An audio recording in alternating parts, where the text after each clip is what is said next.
पुर्तगाल ने अपनी सख्त तरीन इमिग्रेशन पॉलिसी को आगे बढ़ाने का ऐलान किया है और इसी असना में उसने नए इमिग्रेशन कवानीन लागू करने के लिए पार्लियामेंट में नई तजावीज़ भी पेश कर दी हैं। सबसे अहम पेशरफ्त इस बारे में जो की गई है वो है नेशनैलिटी लॉ। 5 साल लीगल स्टे रेजिडेंस परमिट पे रखने के बाद पुर्तगाल की नेशनैलिटी हासिल की जा सकती है करंट कवानीन के मुताबिक, और इस टाइम को बढ़ाकर 10 साल करने की तजावीज़ ज़ेर गौर हैं। लुई मोंटेनेग्रो की एडमिनिस्ट्रेशन ने गवर्नमेंट संभाली थी 5 जून 2024 को, और तब से लेकर अब तक बहुत ज़्यादा डिफरेंट स्ट्रिक्ट इमिग्रेशन कवानीन लागू किए जा चुके हैं और इसी की कंटिन्यूटी आगे चलेगी, जिसके मुताबिक पुर्तगाल ने मुख्तलिफ ऐलानात किए हैं जो कि तजावीज़ की शक्ल में ज़ेर बहस हैं इस वक्त 17 जून से पुर्तगीज़ पार्लियामेंट में। वीज़ा एंट्री रिक्वायरमेंट्स की बात की जाए नेशनैलिटी के हवाले से, तो इससे पहले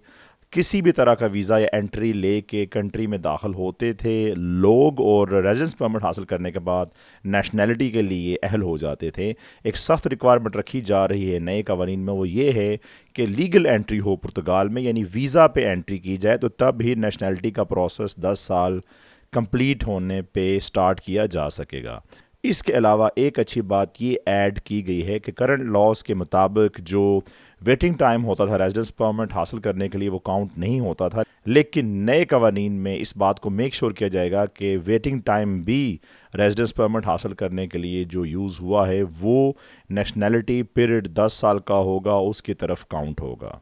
लुई मोंटेनेग्रो की हुकूमत, जिसको मिनिस्टर्स की जानिब से रिप्रेजेंट करते हैं मिनिस्टर लाइताओ अमारो, उन्होंने एम्फसाइज़ किया है कि नेशनैलिटी लॉज चेंज करने के साथ साथ फैमिली यूनिफिकेशन लॉज को भी चेंज किया जाएगा। बेनिफिट्स को मोर स्ट्रिक्टली प्रोवाइड किया जाएगा फैमिली यूनिफिकेशन के हवाले से। इसके अलावा AIMA जब किसी भी फैमिली यूनिफिकेशन केस पे रिस्पांस नहीं देगा तो उसको वीज़ा का डिनाइल ही समझा जाएगा। और उसके बाद उन्होंने मज़ीद ये भी कहा कि स्ट्रिक्ट रूल मुतारफ़ करवाए जाएंगे फैमिली रियूनिफिकेशन के लिए भी फ्यूचर में। एक और बात जॉब सीकर वीज़ा के हवाले से भी कि उम्मीद की जा रही है कि इन तजावीज़ में ये भी शामिल है कि सिर्फ हाईली क्वालिफाइड पर्सनल को ही जॉब सीकर वीज़ा प्रोवाइड किया जाएगा, और पॉसिबिलिटी है कि रिन्यूअल्स के वक्त या फिर इवन फर्स्ट एप्लीकेशन के टाइम पे ही शायद पोर्तुगीज़ लैंग्वेज की प्रोफिशेंसी भी रिक्वायर की जाए फ़ॉरेन एप्लीकेंट से। फ्रेंड्स, ये तमाम तजावीज़ इस वक्त पुर्तगीज़ पार्लियामेंट में ज़ेर बहस हैं। इनको कितना टाइम लगेगा कोई कुछ भी नहीं कह सकता, लेकिन गज़ट का हिस्सा और कानून बनने तक पुराने तमाम कवानीन लागू रहेंगे, और जो लोग ऑलरेडी रेजिडेंस परमिट पे रह रहे हैं पुर्तगाल में उनके लिए भी अभी कहा गया है कि कुछ फ़ाइनल नहीं किया जा सकता कि उनके लिए भी ये नए कवानीन लागू होंगे या फिर जिस दिन ये कानून गज़ट का हिस्सा बनेगा उसके बाद आने वाले लोगों पे ये कवानीन लागू होंगे। इसका ऐलान भी कानून कंप्लीट होने के बाद, गज़ट का हिस्सा बनने के बाद ही किया जाएगा।